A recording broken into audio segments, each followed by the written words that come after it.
हम एक ऐसे कौम से हैं जो कौम बंगाल में मुस्लिम सशक्तिकरण पर बंगाल के मंत्री हकीम की टिप्पणी पर विवाद। पश्चिम बंगाल के मंत्री फिरहाद हकीम ने शुक्रवार को अल्पसंख्यक छात्रों से कहा, संख्या के हिसाब से हम अल्पसंख्यक हो सकते हैं, लेकिन अल्लाह की कृपा से हम इतने सशक्त हो सकते हैं कि हमें न्याय के लिए मोमबत्ती जलाने की जरूरत नहीं पड़ेगी।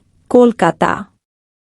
पश्चिम बंगाल के मंत्री फिरहाद हकीम ने यह कहकर विवाद खड़ा कर दिया कि मुसलमानों को ऐसी स्थिति की ओर काम करने की जरूरत है जहां उनकी आवाजें अपने आप सुनी जाएं और न्याय तथा विकास की उनकी मांगें पूरी हों।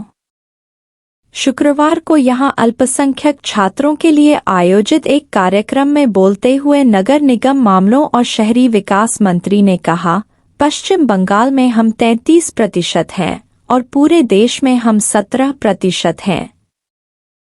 संख्या के हिसाब से हम अल्पसंख्यक हो सकते हैं, लेकिन अल्लाह की कृपा से हम इतने सशक्त हो सकते हैं कि हमें न्याय के लिए मोमबत्ती जलाने की जरूरत नहीं पड़ेगी।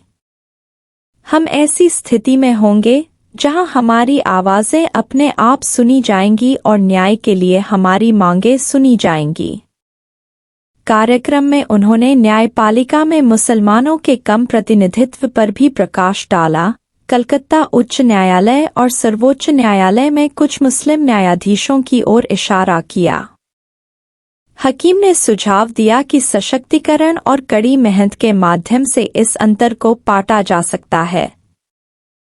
हकीम के भाषण का एक वीडियो वायरल हुआ, लेकिन इसकी प्रामाणिकता की पीटीआई द्वारा स्वतंत्र रूप से पुष्टि नहीं की जा सकी। हकीम ने राष्ट्र की प्रगति के लिए अल्पसंख्यक समुदाय और अन्य लोगों के बीच सहयोग के महत्व पर जोर दिया। उन्होंने कहा, हम मानते हैं कि अल्पसंख्यक समुदाय के सदस्य राष्ट्र की प्रगति को सुविधाजनक बनाने के लिए अन्य समुदायों के साथ मिलकर काम करते हैं। भाजपा के आईटी सेल प्रभारी अमित मालवीय ने हकीम के बयान की आलोचना की। उन पर यह सुझाव देने का आरोप लगाया कि पश्चिम बंगाल और भारत जल्द ही मुस्लिम बहुसंख्यक हो जाएगा। उन्होंने दावा किया कि हकीम का दृष्टिकोण मुसलमानों को न्याय अपने हाथों में लेने का संकेत देता है, जो संभवतः शरिया कानून के समर्थन का संकेत देता है।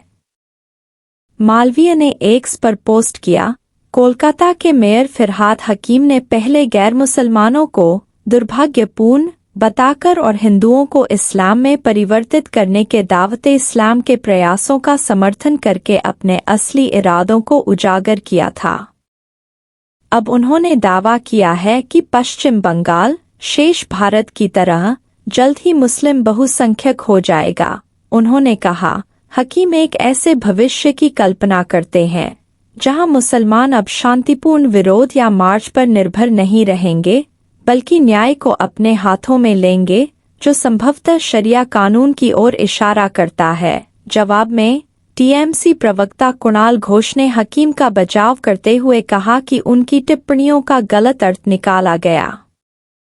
घोष ने कहा, उनका मतलब अल्पसंख्यक समुदाय के बड़ी संख्या में सदस्यों के उत्थान से था, ताकि वे मुख्यधारा के समाज में शामिल हो सकें और राष्ट्र निर्माण में योगदान दे सकें। उन्होंने आगे कहा कि हकीम के धर्मनिरपेक्ष और उदार मूल्य सर्वविदित हैं और वे सांप्रदायिक सद्भाव को बढ़ावा देते हुए विभिन्न धार्मिक त्योहारों में सक्रिय रूप से भाग लेते हैं।